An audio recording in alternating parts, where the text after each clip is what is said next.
She had kissed him. She had written to him like a lover, and I was the husband sitting alone in our apartment, giving her the benefit of the doubt. That was the moment I stopped grieving and started deciding. She chose her past, so I chose her ending, and she wouldn't see it coming. There are moments in life that don't arrive with the drama you expect. No sirens, no thunder, just a quiet, ordinary evening that quietly splits your world in two. That's how it happened for Miles, the kind of man who had built his life with deliberate care, brick by brick, choosing responsibility over impulse and loyalty over convenience. He was in his early 30s, sharp and grounded, managing logistics at a private aerospace firm in Manhattan. By every measure that mattered, he had done things right. And sitting across from him that evening, twirling spaghetti onto her fork, was Rebecca, his wife of 7 years. Ambitious, magnetic, the woman he had built everything with. The words she said didn't arrive like a thunderclap. They came quieter than that, like the soft click of a door locking from the other side. Final, subtle, suffocating. I saw him again, Miles, and I think I still feel something. He didn't flinch. He didn't cry. He simply sat there, his fork halfway to his mouth, spaghetti slowly sliding back onto the plate as the weight of her confession hovered between them like smoke that had no intention of clearing. She had run into Julian, her ex from college, the man who had once cheated on her, crushed her, and apparently still held her curiosity like a rusty hook buried somewhere deep in her chest. Miles processed all of this in the silence that followed, not with panic, not with rage, with the stillness of someone who already understood, on some level, that something irreversible had just been set in motion. He asked only one question, 4 words, delivered without a tremor. "Do you love him?" Rebecca blinked, her lips parted slightly, as if she hadn't anticipated the question being asked so directly, so calmly, by a man who had every right to shout. Her hesitation stretched out between them, and in that silence, Miles heard the loudest answer he had ever received from another human being. "I don't know," she whispered. "That's why I need time." Time, the cruelest request a spouse can make. She wasn't asking for forgiveness. She wasn't asking for counseling or conversation or even honesty. She was asking Miles to step aside, to temporarily remove himself from her life so she could revisit a man who had already proven himself unworthy of her trust once before. She was framing betrayal as self-discovery, asking for space in order to chase a ghost from her past while leaving the man who had stood faithfully beside her in a kind of humiliating limbo. Miles pushed back his chair. He didn't raise his voice.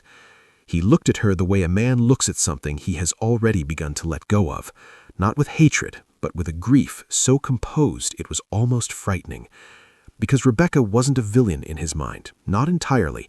When they had met, she had been electric, bold, and driven, the kind of person who filled every room she walked into. They had been 2 professionals who believed they had outgrown games, and yet, here she was, choosing the cruelest game of all. Leave me waiting while you explore someone else, and perhaps return if the adventure disappoints you. But Miles had already made a silent, unspoken decision at that dinner table. He was no one's placeholder. Some people cry when their world falls apart. Some shout, slam doors, beg, or bargain. Miles did none of those things. He simply waited. That night, after Rebecca's confession hung in the air like a sentence already handed down, she moved through their shared home with quiet efficiency. She pulled out a small suitcase, not the large one they had used for vacations in Italy or long weekends in the Hamptons, but a modest carry-on, as if she expected the separation to be temporary, manageable, something she could zip up and unzip at her convenience. She said she'd stay at her sister Tessa's loft in Brooklyn while she sorted through her feelings. She used the word sorted, as if her marriage were a pile of mail that just needed organizing. Miles stood near the doorway and watched her pack without interference, not because he was paralyzed, but because he had already made a decision in the marrow of his bones, one that required no argument, no raised voice, no visible wound for her to carry with her as proof that she still mattered. He didn't stop her. He didn't shout. He didn't slam a single door. She left without a tear, rolling her small suitcase to the elevator. The doors closed, and Miles stood alone in the silence of the apartment they had built together, the one with her design touches on every wall, her scent on every cushion, her choices in every corner. He stood in it like a man surveying a building he was about to walk away from forever. Then he poured himself a whiskey. He opened his laptop. If she wanted time, she would get it, but Miles had no intention of spending that time frozen in grief, staring at her side of the bed, hoping she'd come back with clarity and remorse. That wasn't who he was, or rather, that wasn't who he intended to remain. Because in the quiet of that first night alone, something fundamental shifted inside him. The betrayal hadn't broken him, it had clarified him. Every soft compromise he'd made over the years, every moment he'd shrunk himself to keep the peace, every version of himself he'd quietly set aside to accommodate their life together, suddenly came into sharp, unforgiving focus. 3 weeks passed. Rebecca texted occasionally, careful, neutral messages designed to keep one foot in the door. "Hope you're okay. Can we talk soon? Still figuring things out." Miles read each one and set his phone down without responding. He didn't know that version of her anymore, not the one who could pack a bag and leave without tears while he sat at the dinner table pretending the spaghetti still mattered. He spent his mornings at the gym, pushing his body harder than he had in years. His nights were filled with long drives through the city, coffee with old friends he had neglected, and journaling until sunrise, not as therapy, but as preparation. He was cataloging who he had been, who he was becoming, and what he would never allow again. He wasn't healing yet, he was building. And the foundation of what he was building would surprise everyone, most of all, Rebecca. There is a particular kind of pain that comes not from surprise, but from confirmation. It is the pain of watching the last thin thread of hope snap cleanly in two and realizing in the same breath that you were lighter without it.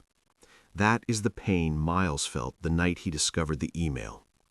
Rebecca had left her tablet behind in the condo. In the rush of her departure, or perhaps in the quiet arrogance of someone who believed they still had control over the narrative, she had forgotten to log out of her personal account. Miles hadn't gone looking. He had simply picked up the tablet to check the weather, and the screen opened to her inbox without asking his permission. The subject line read, "Last night." His heart didn't race. His hands didn't shake. He read it the way a surgeon reads a scan, looking for information, not bracing for emotion. The message was short, intimate in the way only genuine feeling can make something intimate. She had written to Julian like a woman already half gone from her marriage. She mentioned laughter, the kind she said she hadn't felt in years. She mentioned a kiss. She acknowledged she shouldn't have let it happen, then made clear she wasn't sorry that it did. The words were light and breathless, written with the energy of someone who had just discovered something exciting without once stopping to consider the man sitting alone in their shared home, waiting. Miles sat with the tablet in his hands for 15 solid minutes. He didn't scream, he didn't throw anything, he simply felt everything fall away. The hope, the illusions, the quiet belief that perhaps he had misread her, that perhaps this was a temporary confusion and not a deliberate choice. He had given her the benefit of the doubt. He had respected her request for space. He had told himself she was struggling, uncertain, human. But the email made the truth unmistakably clear. She hadn't been confused. She had been excited. She had kissed Julian. She had written to him like a lover. She had chosen this with full awareness, wrapped it in the language of needing time, and left Miles holding the weight of her indecision like it was his responsibility to carry. He set the tablet down gently. He walked to the window. The city sprawled beneath him, indifferent and luminous, entirely unconcerned with the quiet collapse happening on the 14th floor. He stood there for a long moment, breathing, letting the cold air from the cracked window do what it could. Then something changed. The grief didn't deepen, it hardened. It became something structural, something Miles could actually use. He wasn't going to fall apart. He wasn't going to call her and confront her with the email, giving her the chance to apologize and redirect and reframe until he doubted himself again. He was going to act, quietly, methodically, and with the kind of precision that his professional mind had always been capable of, but his loving heart had never previously required. She had chosen her past. Now Miles would choose her ending, and she wouldn't see it coming. The morning after reading the email, Miles made a phone call, not to Rebecca, not to a friend seeking comfort, not to a therapist looking for perspective. He called Marcus Levin, a name he had quietly filed away months ago, never imagining he would actually use it.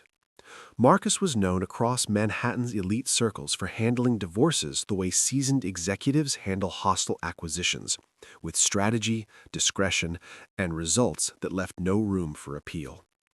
They met in a glass-walled office above Midtown. Marcus wore a sharp suit and carried himself with the calm authority of a man who had heard every version of every story and remained thoroughly unsurprised by all of them. He uncapped his pen, set it against a yellow legal pad, and looked at Miles with the directness of someone billing by the hour. "Do you want to ruin her?" he asked, almost casually. Miles shook his head without hesitation. "No, I want to free myself completely and make sure she understands what she threw away." Marcus nodded, the corner of his mouth lifting slightly, perhaps with approval, perhaps with recognition. He had likely heard that particular distinction before and understood it was the more dangerous of the two options. Ruin was loud and visible. What Miles was describing was surgical. They drew up the papers that night. But the legal proceedings were only step one.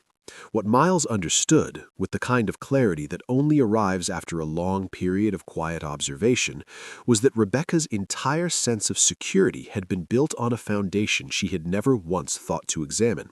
She had lived inside their life together with the comfort of someone who assumes the infrastructure will always hold, never stopping to ask who built it or whose name was on it.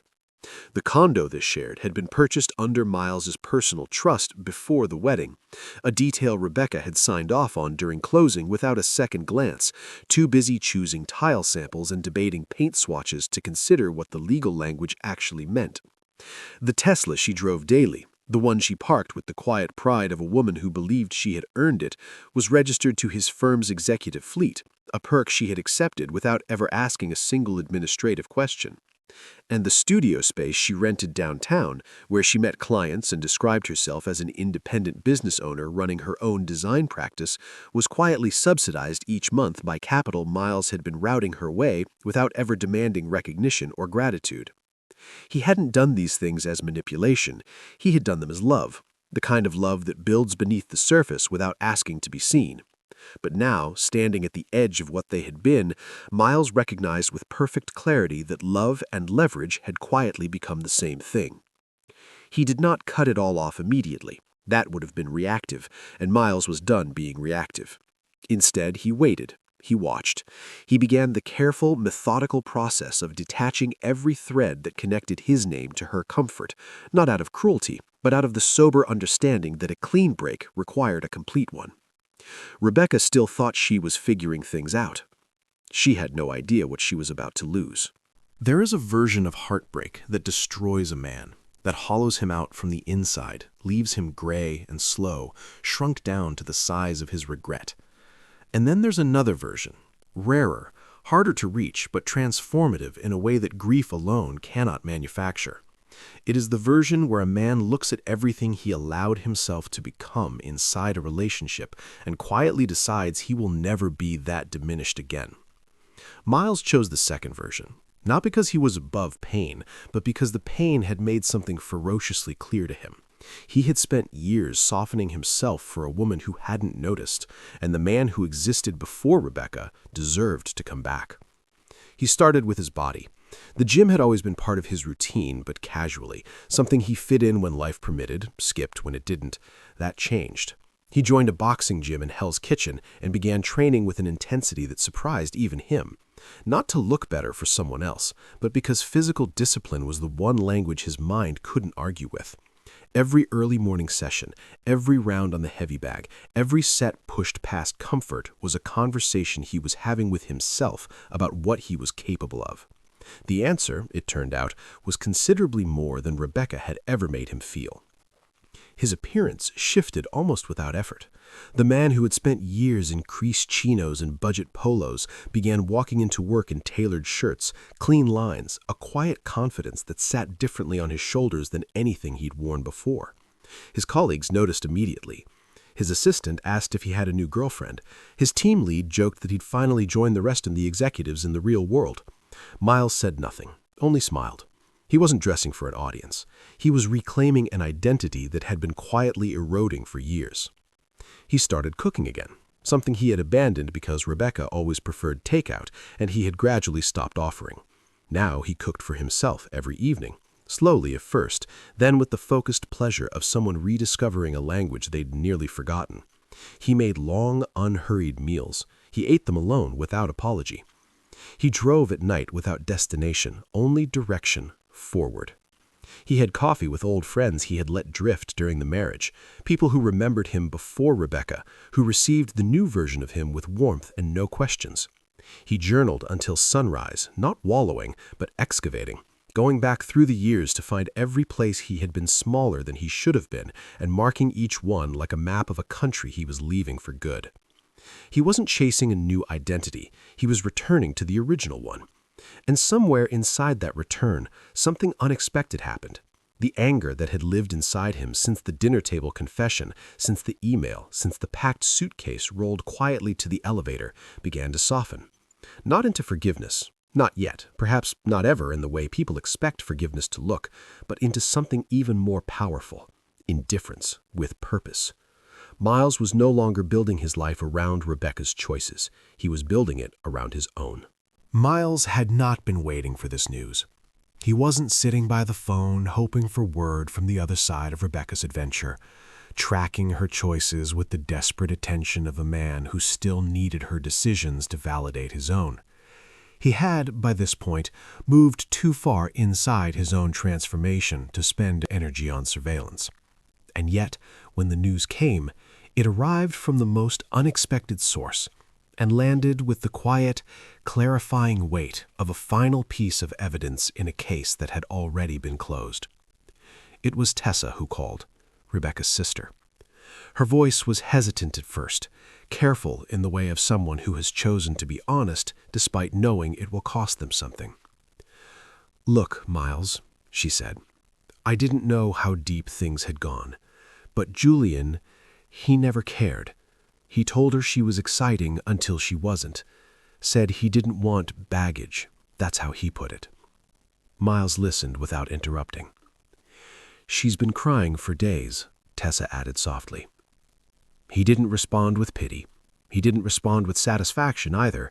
He simply listened, the way a man listens when he has already processed his own grief and has nothing left to perform for anyone. Julian had discarded Rebecca with the blunt casualness of someone returning a purchase that no longer fit. Not with cruelty, exactly, but with the particular indifference of a man who had never viewed her as anything more than a temporary novelty.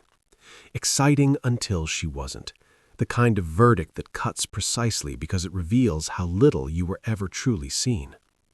Miles thought about the night Rebecca had packed her small suitcase, about the lightness with which she had wielded to the elevator, dry-eyed and resolved. She had left a devoted husband for a man who, within weeks, had reduced her to someone's discarded baggage. "She still thinks there's a chance with you," Tessa said, her voice dropping lower. "I thought you should know." "There's not," Miles replied. He didn't say it with anger. He didn't soften it with hesitation. The words came out flat and final. The way you state a fact about the weather. Not cruel, just true. What Rebecca had done couldn't be undone by Julian's failure. She hadn't hesitated because she was confused. She had kissed another man, written to him like a woman newly alive, and left her marriage without tears. Julian dumping her didn't retroactively make any of that innocent. It simply meant the gamble hadn't paid off, and Miles had long since stopped being available as a consolation prize. The news rippled through their mutual circles, quietly but with force. People talk, especially in the kinds of social and professional networks that Miles and Rebecca had both moved through in Manhattan. The story had a shape that people recognized and judged. She had left a solid, successful man for a ghost from her past, and the ghost had evaporated on contact. Her design clients began pulling back. Her reputation, which she had carefully cultivated over years of networking and presentation, began to fray at the edges. Rebecca was no longer just grieving a relationship. She was watching the entire scaffolding of the life she had curated begin to come apart, piece by piece, consequence by consequence, in the exact order in which she had taken it all for granted. Miles didn't orchestrate that collapse. He simply stopped preventing it. And that, it turned out, was more than enough. There's a particular kind of confidence that doesn't announce itself. It doesn't need to. It simply fills a room the way light fills a space when a curtain is finally pulled back. Naturally, completely, without apology. That was the energy Miles carried the evening he hosted his dinner party, and it was an energy Rebecca had never seen on him before, because he had never fully owned it while she was watching. He planned the evening with the same precision he brought to his professional work. 10 guests, colleagues, new neighbors, old friends who had quietly watched him rebuild over the past months with the respect of people who know better than to interrupt a man mid-transformation. He cooked every dish himself. The apartment was clean and modern, warm with candlelight and the unhurried notes of a jazz playlist he had curated over weeks of late-night listening. For the first time in years, genuine laughter filled those rooms, not the managed, polite laughter of two people performing contentment for each other, but something real and unscripted. He didn't invite Rebecca. He didn't tell her about the evening. And yet she came. The elevator dinged and Miles saw her through the glass entry before she saw him. She was dressed too carefully. Hair curled, lipstick precise, wearing the kind of outfit that takes an hour to make look effortless. There's a particular kind of confidence that doesn't announce itself. It doesn't need to. It simply fills a room the way light fills a space when a curtain is finally pulled back. Naturally, completely, without apology. That was the energy Miles carried the evening he hosted his dinner party, and it was an energy Rebecca had never seen on him before, because he had never fully owned it while she was watching. He planned the evening with the same precision he brought to his professional work. 10 guests, colleagues, new neighbors, old friends who had quietly watched him rebuild over the past months with the respect of people who know better than to interrupt a man mid-transformation. He cooked every dish himself. The apartment was clean and modern, warm with candlelight and the unhurried notes of a jazz playlist he had curated over weeks of late-night listening. For the first time in years, genuine laughter filled those rooms, not the managed, polite laughter of two people performing contentment for each other, but something real and unscripted. He didn't invite Rebecca. He didn't tell her about the evening. And yet she came. The elevator dinged and Miles saw her through the glass entry before she saw him. She was dressed too carefully. Hair curled, lipstick precise, wearing the kind of outfit that takes an hour to make look effortless. She had come with intention. Miles opened the door without a word and led her to the hallway just outside the kitchen, away from his guests, giving her the dignity of a private conversation she hadn't earned.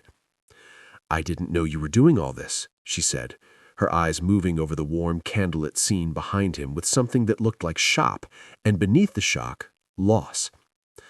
"I thought you needed time," she added, as if this gathering were somehow a violation of the grief she had assumed he was performing in her absence. "No," Miles said. His voice was calm, almost gentle. "You needed time. I made a decision." Her composure began to fracture. "Julian was a mistake. I should never have—" He cut her off with nothing more than a steady gaze. "You should never have made me your backup plan." Tears welled in her eyes. She stepped closer, voice dropping to a whisper. "Can we talk, Miles? Please, I know I messed up, but—" He smiled. And it wasn't cruel. That was the thing that would stay with her longest afterward. It was peaceful. The smile of a man who has already finished grieving and has no interest in reopening the wound for her benefit. "Rebecca," he said quietly, "this isn't hate. I'm just done."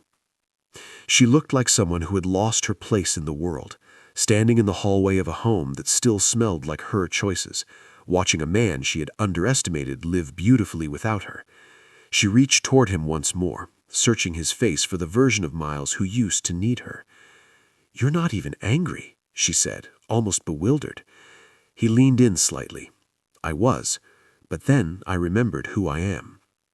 And with that, he walked back to his guests. The elevator doors closed behind her. He never turned around. 2 days after the dinner party, Rebecca sent a text. It arrived in the early morning, the kind of hour when people say what they actually mean because the armor of daylight hasn't settled back into place yet. Please don't sell the condo. It's our home. I still believe we can fix this. Miles read it once. Then he set his phone down and poured his coffee. Her belief, he understood, had arrived far too late, not by days or weeks, but by the length of an entire season of choices she had made with full awareness. By the time that message landed on his screen, the condo had already been listed. Not quietly either. Miles had partnered with one of the top luxury realtors in Manhattan, a woman known for moving high-end properties with speed and discretion. Within 72 hours of listing, there were 2 full-price offers on the table and a cash buyer from Boston, a venture capitalist who didn't blink twice at the number, ready to close. 2 days after the dinner party, Rebecca sent a text. It arrived in the early morning, the kind of hour when people say what they actually mean because the armor of daylight hasn't settled back into place yet. Please don't sell the condo. It's our home. I still believe we can fix this. Miles read it once. Then he set his phone down and poured his coffee. Her belief, he understood, had arrived far too late, not by days or weeks, but by the length of an entire season of choices she had made with full awareness. By the time that message landed on his screen, the condo had already been listed. Not quietly either. Miles had partnered with one of the top luxury realtors in Manhattan, a woman known for moving high-end properties with speed and discretion. Within 72 hours of listing, there were 2 full-price offers on the table and a cash buyer from Boston, a venture capitalist who didn't blink twice at the number, ready to close without contingencies. When Miles informed Rebecca of the sale, her response arrived in rapid, panicked succession. "You can't be serious. That's my studio space. I still have stuff there. You didn't even talk to me first." He replied with a single screenshot of the signed offer letter. Beneath it, he typed 7 words. "You forfeited your seat at the table when you walked out to chase someone else." She called immediately. He let it ring. She called again. He blocked the number. Tessa appeared at his building a few days later, arms crossed, carrying the expression of a woman who has accepted the role of reluctant messenger. She made clear up front she wasn't there to argue for reconciliation. What she described was a woman coming undone, not sleeping, barely eating, watching her client list shrink as words circulated through their shared professional circles about what had happened. Rebecca wasn't just losing a marriage, she was losing the infrastructure of the identity she had spent years constructing. Miles listened without flinching. "I didn't come to watch her fall," he told Tessa honestly, "but I won't stop it either." He was already gone, in every way that counted. Before he left New York for good, Miles prepared one final package. He gathered everything Rebecca had left behind in the condo, her scarves, her coffee table books, her framed photograph from their trip to Italy, the glass cracked during packing, accidentally or otherwise. He placed everything inside a box with the careful, unhurried attention of a man closing an account. Then he added a typed note, folded once. "Rebecca, I hope someday you understand the difference between nostalgia and love. I loved you fully. You loved a memory. Goodbye, Miles." No flourish, no threat, no invitation to respond. Just the truth, delivered cleanly, the way Miles had learned to do everything now, without excess, without performance, without leaving a door open that he had already chosen to close. The package was sent, the condo keys were surrendered, the moving truck was loaded, and Miles drove toward the airport without once checking his mirror. The first night in Seattle, Miles walked to the pier alone. He hadn't planned it as a symbolic moment. He simply needed air. The specific kind of air that a new city offers when you arrive carrying the remains of an old life, still warm in your hands. The pier stretched out over dark water, the ferries moving slowly in the distance, like lit houses that had decided to drift. He sat on a bench with a cup of coffee and watched them cross, unhurried, purposeful, going somewhere without making a spectacle of the journey. He didn't feel victorious. He didn't feel bitter. He felt clean. Something had been scrubbed out of him, not just the marriage, not just Rebecca, but the version of himself that had believed shrinking was the same as loving. That version was gone now. He had left him in a Manhattan apartment with the lights off and a whiskey glass in the sink.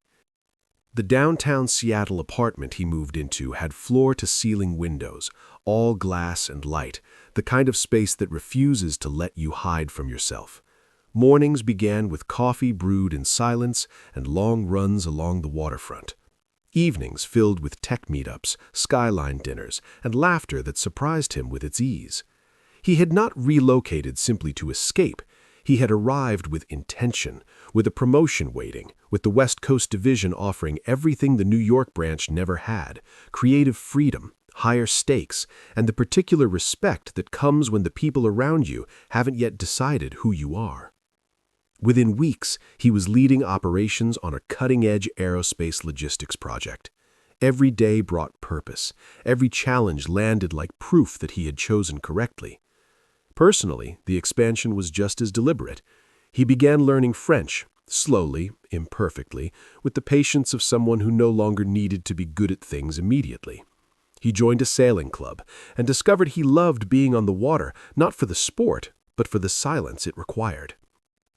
He adopted a dog, a shepherd mix he named Rocket, who within days had demonstrated more consistent loyalty than Rebecca had managed in years. Miles took him everywhere. There were women, not many, and nothing serious.